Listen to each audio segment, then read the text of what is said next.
Praise the lord. దేవుని పరిశుద్ధ నామంలో అందరికీ కూడా శుభములండి. అందరూ బాగున్నారా? మనము నిత్యము కూడా ఉదయకాల సమయంలో పరిశుద్ధ గ్రంథములో అనేకమైనటువంటి విషయాలను తెలుసుకోవడం మన క్రైస్తవుడిగా మన యొక్క బాధ్యత. అదేవిధంగా మనము నిత్యము ఉదయకాల సమయంలో వాక్యం ద్వారా, ప్రార్థన ద్వారా ఆరాధిస్తూ, స్థితిస్తూ మన మొదటి క్రియనే మనం దేవుని కృపచేత ఆశీర్వదించబడిన వారమైతే నిత్యము కూడా మన దినమంతా కూడా ప్రభువు నామాన్న ఆయన చిత్తానుసారంగా మనం నడుచుకునే వారం అవుతాం. కాబట్టి నేటి దినం మనము ఈ ఉదయకాల సమయంలో మనము ధ్యానించుకునే ముందుగా ప్రార్థనతో మనం ప్రారంభించుకుందాం. తలలు వంచుకున్నట్టయితే మనం అందరం ప్రార్థనలో ఏకీభవిద్దాం. స్తోత్రం ప్రభువా తండ్రి, స్తోత్రం నాయన పరిశుద్ధుడా, రక్షకుడైన మా ప్రభు యేసుక్రీస్తు పరిశుద్ధ నామమున వందనాలు ప్రభువా. ప్రతి దినము కూడా ఉదయకాల సమయంలో రక్షణ వాక్య కార్యక్రమం ద్వారా ప్రభువా తండ్రి నిత్యము కూడా ప్రతి దినము ఉదయకాల సమయం నా ప్రభువా మేము మీ నామాన్ని స్తుతించుకుని ఆరాధించుకుని ప్రభువా తండ్రి మా దినమును ప్రారంభించుటకు ప్రభువా మీ చిత్తానుసారంగా మేము నడుచుకున్నట్టుకు మాకు బలాన్ని, శక్తిని, కృపను కలుగు చేయమని అడుగుచున్నాం తండ్రి. అదేవిధంగా నేటి దినము ప్రభువా మత్తయి సువార్త 25వ అధ్యాయంలో ప్రభువా తండ్రి మీ నామంలో ప్రభువా తండ్రి సమస్త విషయములను ప్రభువా తండ్రి ప్రచురించుటకు గాను ప్రభువా తెలియజేయుటకు ప్రభువా తండ్రి మీ దాసుడినైన నన్ను ప్రభువా మీరు అభిషేకించని ప్రభువా తండ్రి నాయన అటు విధంగా ప్రభువా సత్యవాక్కులను ఆత్మజ్ఞానము కలిగే విధంగా ప్రభువా తండ్రి ప్రతి ఒక్కరిని కూడా మీ నామంలో ఆశీర్వదించి దీవించి బలపరచమని నజరేయుడైన యేసుక్రీస్తు పరిశుద్ధ నామమున మిక్కిలి కృప అడిగి వేడుకొంచున్నాం తండ్రి. ఆమేన్. ప్రియమైన క్రైస్తవ సోదరులారా, నేటి దినము మనము ముఖ్యంగా మాట్లాడుకోవాల్సినటువంటి విషయము మత్తయి సువార్త 25వ అధ్యాయము. గడిచిన దినములో మత్తయి సువార్త 24 అధ్యాయాల వరకు కూడా మనం మాట్లాడుకోవడం జరిగింది. ఈ నేటి దినము మత్తయి సువార్త 25వ అధ్యాయానికి సంబంధించింది గాను మనము పొందిన వారము అవుతాం. కాబట్టి మత్తయి సువార్త 25వ అధ్యాయంలో నేటి దినము మొత్తముగా ఉన్నటువంటి వచనములు మనం చూసుకున్నట్టయితే మత్తయి సువార్తలో 46 వచనాలు ఇక్కడ పొందపరచడం జరిగింది. మత్తయి 25వ అధ్యాయంలో 46 వచనాలు పొందపరచడం జరిగింది. అయితే ఈ 46 వచనాల్ని మనము 3 భాగాలుగా మనం చూసుకున్నట్టయితే మొదటి వచనం నుంచి 13వ వచనం వరకు కూడా 10 మంది కన్యకలు అనే ఒక ఉపమానంతో, అదేవిధంగా రెండవ భాగము 14 నుంచి 30 వచనాలు చూసుకుంటే 3 సేవకుల యొక్క ఉపమానం గాను, అదేవిధంగా మూడవ భాగంగా చూసుకుంటే 31 నుంచి 46 వచనాలు తీర్పు, అంటే చివరగా తీర్పు అనేది ఏ రకంగా ఉంటుందనేది ఒక లైన్ మనకి చెప్పడం జరిగింది. ఈ రకంగా ఈ యొక్క 3 భాగాలు మనము నేటి దినము ధ్యానించుకున్నట్టయితే మత్తయి సువార్త 25వ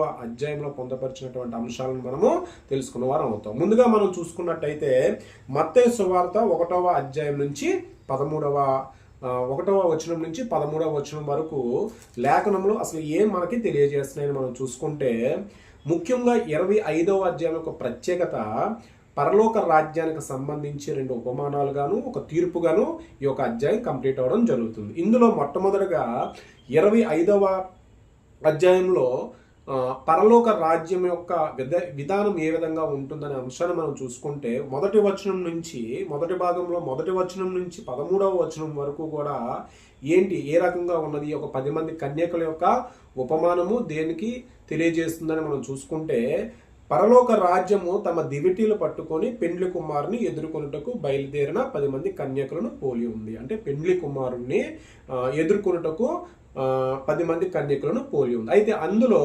5 బుద్ధి లేని కన్యకులు, 5 బుద్ధి గల కన్యకులు. వీరు ఆ యొక్క సమయంలోని వారు తమతో కూడా కొంతమంది బుద్ధి కలిగిన కన్యకులు వారి దివిటీలతో పాటు వారి యొక్క నూనెను కూడా, వారు తైలాభిషేకం సంబంధించిన నూనెను కూడా వారు తీసుకొని వెళ్ళడం జరిగింది. ఇక్కడ బుద్ధి లేని కన్యకులు ఎవరి యొక్క తైలాన్ని కూడా తీసుకొని వెళ్ళడం లేదు. ఆ సమయంలో ఇక్కడ మనం చూసుకున్నట్టయితే పెండ్లి కుమారుడు ఆలస్యముగా చేయగా వారందరూ నిద్రించుండ్రు. ఎవరైతే ఈ బుద్ధి కలిగినటువంటి కన్యకులు, అదేవిధంగా బుద్ధి లేని కన్యకులు, పెండ్లి కుమారుడు ఆలస్యము చేయగా వారందరూ నిద్రించుండ్రి. అంటే పెండ్లి కుమారుడు అనగా ప్రభు యేసుక్రీస్తుల వారిని ఉద్దేశించి చెప్తున్నటువంటి అంశము. ఇక్కడ అర్ధరాత్రి వేళ, మరలా చూస్తే అర్ధరాత్రి వేళ, ఇదిగో పెండ్లి కుమారుడు అతన్ని ఎదుర్కొని రండి అను కేక వినబడెను. అప్పుడు ఒక కేక వినబడింది, ఒక వ్యక్తి ఒక కేక వినబడింది. ఆ సమయంలో అప్పుడు ఆ కన్యకలందరూ కూడా వారి యొక్క దివిటీలను పట్టుకొని బయలుదేరుతున్నప్పుడు ఆ బుద్ధిగల కన్యకల్ని అడిగారు, కాస్త మాకు నూనె లేదు, మీరు నూనె ఇచ్చినట్టయితే మేము కూడా దివిటీలతో పాటు మేము కూడా పెండ్లి కుమారునికి మేము ఆహారము పొందిన వారము ఉంటాము అని చెప్తే, వాళ్ళు ఆ బుద్ధిగల కన్యకలు ఏం చెప్పారంటే, ఇది మీకు సరిపోదు మాకు సరిపోదు, కాబట్టి మీరు ఏదైనా వర్తకము చేస్తున్నటువంటి ఒక షాప్కి వెళ్ళి మీరు కొనుక్కొని రండి అని చెప్పడం జరిగింది. ఆ సమయంలోనే పెండ్లి కుమారుడు రాక అనేది జరిగింది. అప్పుడు ఈ బుద్ధిగల కన్యకలు మాత్రమే అక్కడ సిద్ధపడి ఉన్నారు. అప్పుడు ఇక్కడ వాక్యం మనకి ఏ రకంగా చెప్తుందని అంటే, అప్పుడు సిద్ధపడి ఉన్నవారు అతనితో కూడా పెండ్లి విందుకు లోపలికి పోయరి. అంటే ఇక్కడ ఉపమానము పెండ్లి కుమారుడు ప్రభువైన యేసుక్రీస్తుల వారు ఆయన ఒక రాకడ వచ్చిన సమయంలో సిద్ధపడి, అంటే రక్షణ పొంది పరిశుద్ధాత్మ ద్వారా అభిషేకం పొందిన ప్రతి ఒక్కరూ కూడా ఆయన రాకడ కోసం లాస్ట్ చివరి నిమిషం వరకు కూడా, ఆయన రాకడ వచ్చినంత వరకు కూడా ఎవరైతే మెలకుగా ఉంటారో, ఇక్కడ మనం చూసుకుంటే 13వ వచనంలో, ఆ దినమైనను గడి అయినను మీకు తెలియదు కనుక మెలకుగా ఉండుడి అని, ఎవరైతే మెలకుగా ఉండి సిద్ధపడి ఉన్నారో వారు ఆయనతో పాటు వెళ్ళిపోవడం జరిగింది. ఈ మిగతా వారు ఎవరైతే బుద్ధి లేనటువంటి కన్యకులు ఎవరైతే ఉన్నారో వారు తిరిగి మరలా వచ్చి, అయ్యయ్యా మమ్మల్ని మేము కూడా మీతో రావాలి అనుకున్నప్పుడు పెండ్లి కుమారుడు చెప్పిన సమాధానం, మీరెవరో నాకు తెలియదు. ఈ రకంగా ఏంటంటే సిద్ధపడి, అంటే రక్షణ పొందిన ప్రతి క్రైస్తవుడు కూడా ప్రభువైన యేసుక్రీస్తుల వారు చెప్పినట్టు ఆయన యొక్క రాకడ సమీపం ఏ దినమున వస్తుందో మనకు తెలియదు. కాబట్టి మనము మన దైనందిన జీవితంలో ప్రతి ఒక్కరము కూడా ఆయన రాకడ కోసము మనం మెలకుగా ఉండాలనే ఒక ఉపమానము మనకి ఇక్కడ తెలియజేయడం జరిగింది. ఆ తర్వాత మనకి 14వ వచనం నుంచి 30వ వచనం వరకు మనం చూసుకుంటే పరలోక రాజ్యాన్ని మరొక ఉపమానంతో మనకి పోల్చడం జరిగింది. అది ఏంటి అని అంటే, పరలోక రాజ్యము ఒక మనుష్యుడు దేశాంతరమునకు ప్రయాణమై తన దాసును పిలిచి తన ఆస్తిని వారికి అప్పగించినట్లు ఉండను. అంటే ఒక యజమానుడు దేశాంతరానికి పోయినప్పుడు వారికి అప్పగించినట్లు ఉండను, తన ఆస్తిని వారికి అప్పగించినట్లు ఉండను. ఏంటి అని అంటే, ఇక్కడ ఒక ముగ్గురు సేవకులకి ఒక ముగ్గురు సేవకుల్ని ఆయన ప్రత్యేకించుకొని ఆ దేశాంతరం పోయినటువంటి ఆ యజమాని వారికి ఒకరికి 5 తలాంతుల్ని, ఒకరికి 2 తలాంతుల్ని, ఒకరికి 1 తలాంతుని ఇవ్వడం జరిగింది. అయితే ఈ యొక్క 5 తలాంతులు తీసుకున్నటువంటి వ్యక్తి వ్యాపారం చేసి సంపాదన అభివృద్ధి చేసి మరొక 5 తలాంతుల్ని అభివృద్ధి చేయడం జరిగింది. అదేవిధంగా రెండవ వ్యక్తి కూడా మరొక ఆయనకి ఇచ్చిన 2 తలాంతులతోనే ఆయన వ్యాపారం చేసి తన అభివృద్ధి చేయడం జరిగింది. ఈ ఒక తలాంతుని తీసుకున్న వ్యక్తి దాన్ని ఒక సోమరతనం కలిగి ఉండి, అదేవిధంగా ఒక రకమైనటువంటి చెడు వ్యసనాలు లేదంటే చెడు తిరుగుల్లో ఉండి తటస్థంగా ఉన్నటువంటి ఈ వ్యక్తి ఆ ఇచ్చినటువంటి నాణ్యాన్ని దాచి పాతి పెట్టడం, ఒక భూమి లోపల దాచి పాతి పెట్టడం జరిగింది. ఇక్కడ వాక్యం మనకు చూసినట్లయితే ఏమంటే, ఒక 5 తలాంతులను మరొక 5 తలాంతులు చేసినటువంటి వ్యక్తికి ఆ యజమాని తిరిగి వచ్చినప్పుడు ఆయనను ఎప్రిషియేట్ చేయడమే కాకుండా సమస్తమైనటువంటి ఆయనకు విశ్వాసం కానీ లేదంటే ఆయనకు ఉన్నటువంటి నిరీక్షణ కానీ చూసి ఆ యొక్క యజమాని తనకున్నట్టు సమస్త ఆస్తి మీద తనకి అధికారాన్ని కలగచేయడం జరిగింది. అదేవిధంగా 2 తలాంతులు తీసుకున్న వ్యక్తి కూడా మరొక 2 తలాంతుల్ని అభివృద్ధి చేయడం వల్ల, సంపాదించడం వల్ల ఆ వ్యక్తికి కూడా ఆ వ్యక్తిని అప్రిషియేట్ చేసి, అదేవిధంగా ఆ వ్యక్తిని కూడా అనేకమైన విషయాల మీద కానీ అనేకమైనటువంటి లోక సంబంధమైన విషయాల్లో కానీ ఏ రకమైనటువంటి విషయాల్లో కూడా అధికారాన్ని ఇచ్చేటువంటి గొప్ప అవకాశం ఉంది. ఎవరైతే 1 తలాంతు తీసుకున్న ఒక వ్యక్తి ఆయన ఏం మాట్లాడాడంటే, ఒక యజమానిని అవమానించడము, హేళన చేయడము, కటువుగా మాట్లాడడం జరిగింది. ఏం మాట్లాడాడంటే, ఇక్కడ మనం చూస్తే 1 తలాంతు తీసుకున్న వాడు వచ్చి, అయ్యా నీవు విత్తన చోట కోయువాడును చల్లని చోట పంట కూర్చుకుని వాడనే కఠినుడు అని నేను ఎరుగుదును. అంటే అంత మాటనంటే కఠినుడివి అంటే ఏ రకమైన కఠినుడివి, నువ్వు విత్తన చోటేమో పంట కూర్చుకుంటావు, చల్లని చోటనేమో అదేవిధంగా పంటని కూర్చుకున్నవాడివి. అంటే విత్తవు, అదేవిధంగా చల్లవు. అంటే ఏ రకమైనటువంటి విత్తనాలు వేయకుండా నువ్వు మా దగ్గర నుంచి ఆశిస్తావు అనే ఒక మాట చెప్పినప్పుడు ఆ యజమానుడు తిరిగి ఆ యొక్క 1 తలాంతుని ఇచ్చినటువంటి వ్యక్తిని ఉద్దేశించి ఏం చెప్పాడంటే, వానిని చూచి సోమరమైన చెడ్డదాసుడా, అంటే సోమరమైన చెడ్డదాసుడా, నేను విత్తని చోట కోయవాడును చల్లని చోట పంట కూర్చుకుని వాడునని నీవు ఎరుగుదువా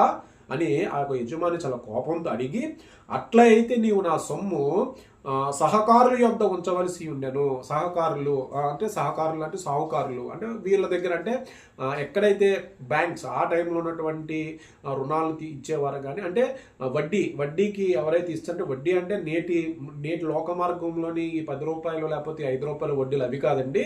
సామాన్యంగా ఏంటంటే ఒక నిర్దిష్టమైనటువంటి ప్రణాళిక కలిగినటువంటి బ్యాంక్స్లో కానీ ఎవరైనా సాహుకారుల దగ్గర నువ్వు ఇచ్చి ఉంటే వడ్డీకి అది అధికమై ఉండేది అని ఆ యజమాని ఆ రకంగా అక్కడ వారిని ఆ ఒక తలాంతు తీసుకున్న వ్యక్తిని మందలించడం జరిగింది. ఆ తర్వాత అక్కడ ఏం జరిగిందని అంటే, అక్కడ నుంచి ఆ తలాంతు వారి వద్ద నుండి తీసివేసి 10 తలాంతులు గలవానికి ఇవ్వండి, కలిగిన ప్రతి వానికి ఇయ్యబడును, అతనికి సమృద్ధి కలుగును. అంటే ప్రభు యేసుక్రీస్తుల వారు ఇక్కడ తెలియజేసింది ఏంటంటే, కలిగిన వ్యక్తికి ఇంకా ఎక్కువగా ఇవ్వడం వల్ల సమృద్ధి అనేది ఉంటుంది.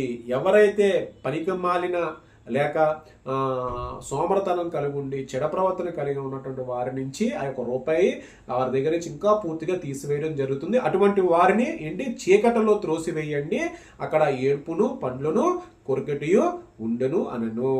ఈ యొక్క ఉపమానముని ఒక 3 సేవకులను ఉద్దేశించి, పరలోక రాజ్యంలో మనము విశ్వాసము కలిగి ఉండి మనము దేవుడు ఇచ్చినటువంటి క్రియలలోని ఆయన చూపించిన మార్గాన్ని మనము ప్రతి విషయంలో కూడా మనము ఇచ్చినటువంటి గొప్ప అవకాశాలను మనం ఏ విధంగా సద్వినియోగం చేస్తున్నాము అనే దాని మీద పరలోక రాజ్యంలో ఆధారపడి ఒక 5 తలాంతులు తీసుకున్న వ్యక్తిని ఉదాహరణగాను, 2 తలాంతులు తీసుకున్న వ్యక్తిని ఉదాహరణగాను, 1 తలాంతు ద్వారా ఇచ్చినటువంటి వ్యక్తి. అదేవిధంగా అక్కడ చూసినట్టయితే ఈ ఒక 5 తలాంతులు కానీ 2 తలాంతులు కానీ ప్రతి వ్యక్తి కూడా వారి యొక్క స్తోమతను బట్టి, ఎవరెవరి స్తోమతను బట్టి వారికి అక్కడ ఆ యజమానుడు ఇవ్వడం జరిగింది. అంటే ఇక్కడ మనం అర్థం చేసుకోవాల్సింది ఏంటంటే, ప్రభువు యేసుక్రీస్తుల వారు ఏ ఒక్క వ్యక్తికైనా భూలోకంలో సమస్తమైనటువంటి జనులు ప్రతి ఒక్కరు కూడా వారి యొక్క స్తోమతను బట్టి వారికి ఆ యొక్క అవకాశం అనేది ఇవ్వడము జరుగుతుందని మనం ఇక్కడ గమనించుకోవాలి. ఆ తర్వాత మనం చూస్తే ఇక్కడ 31 నుంచి 46 వచనాలు చూస్తే తీర్పు, అంటే